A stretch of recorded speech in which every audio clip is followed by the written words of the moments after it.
2020 was a wild and chaotic year. Cabin fever got the best of us from time to time, but why let tempers and frustration chip away at some of your closest relationships?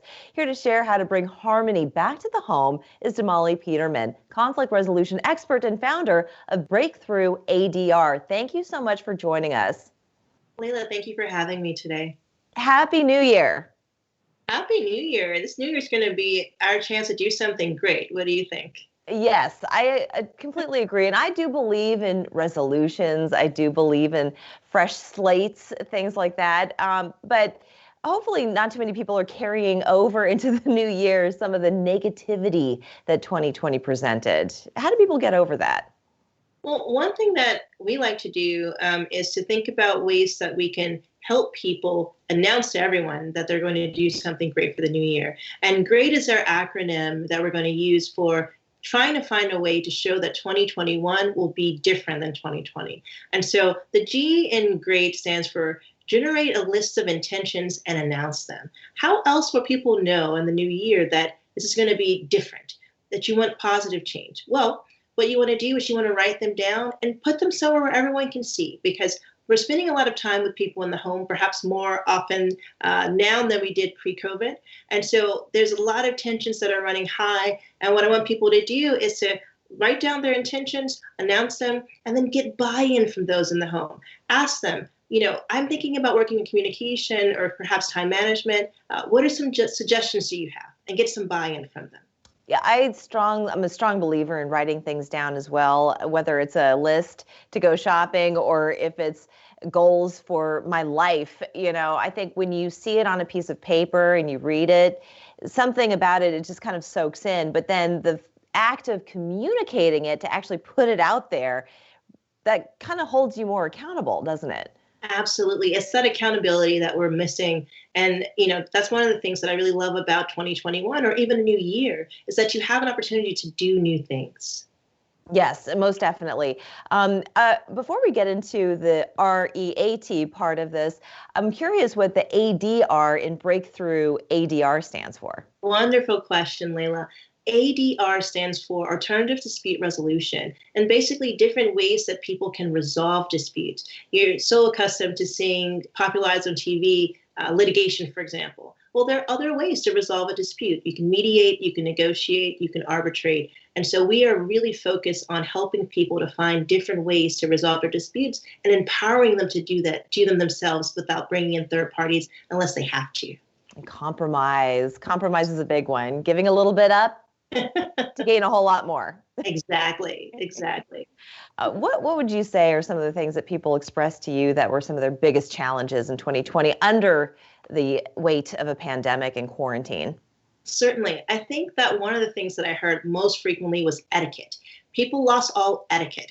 And so think about how sometimes people say, oh, yeah, at work, I have my work voice. I do these things because I have this routine. Well, at home, when people started to go home and work from home, they didn't really have that home working routine. And so there was really no etiquette. People were speaking very loudly on perhaps Zoom calls. Perhaps there were children in the background, whereas before the kids were in school. And so there had to be a change in the dynamics for people to really understand and work out together.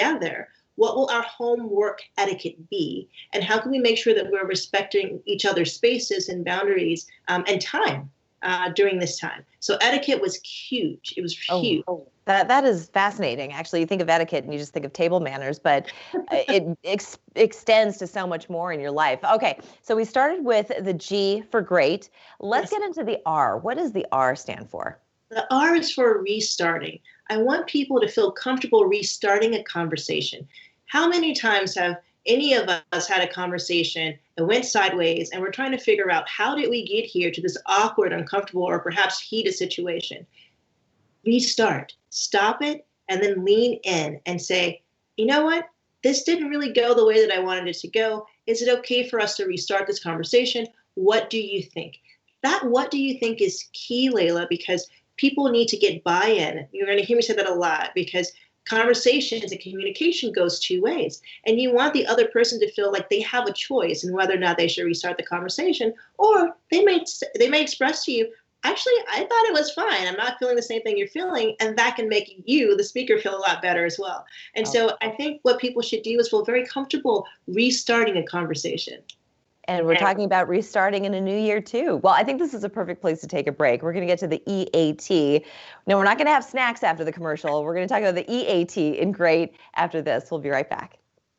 Welcome back. We've been chatting with Damali Peterman. She's conflict resolution expert and founder of Breakthrough ADR. And there is an acronym, GR.E.A.T, G.R.E.A.T. And we got through the G and the R. This is all part of starting a fresh new year with a more harmonious home. So let's get right into it. Tell us what the E stands for. Certainly, Leyla. The E is to engage in a different way. I want people to try non-complimentary behavior. What does that mean? It means you're doing the opposite of what someone expects you to do when you're in a conflict.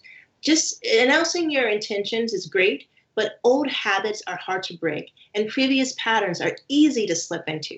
So since you can only control your behavior, what I want people to do is to, if someone yells at you, instead of yelling back, try speaking in a lower octave. If someone frowns at you, try responding with a smile.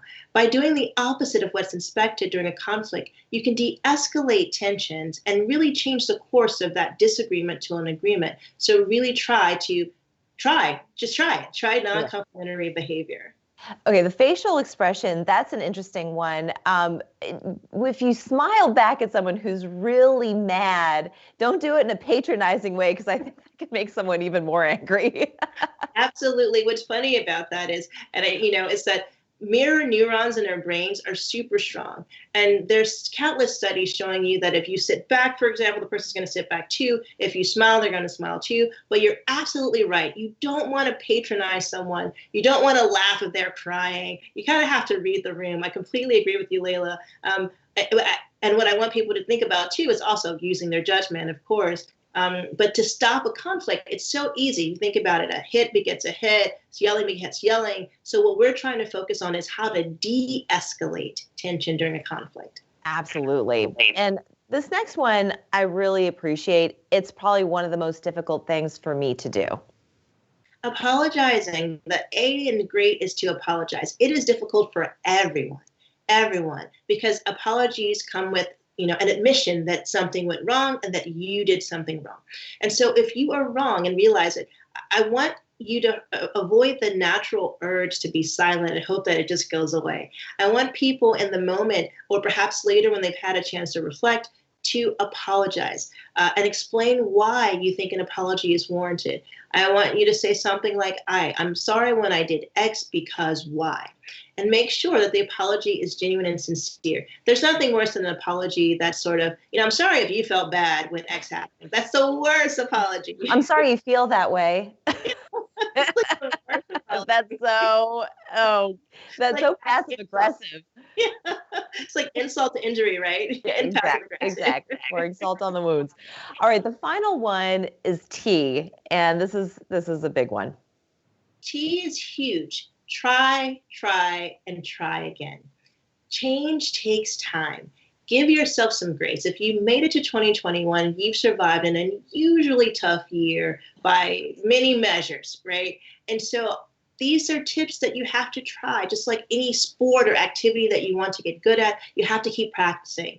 Conflict resolution is something that takes a lot of practice because it's easy to slip into an old habit. And so give yourself some grace. Try, and try again, and keep going until the desired results are obtained. I think this is a perfect note to end on. Damali, thank you so much, and may 2021 be the best year yet for you. Thank you, Leyla. I'm wishing you the same. Great to see you. Thank you so much. We're back in 2 minutes.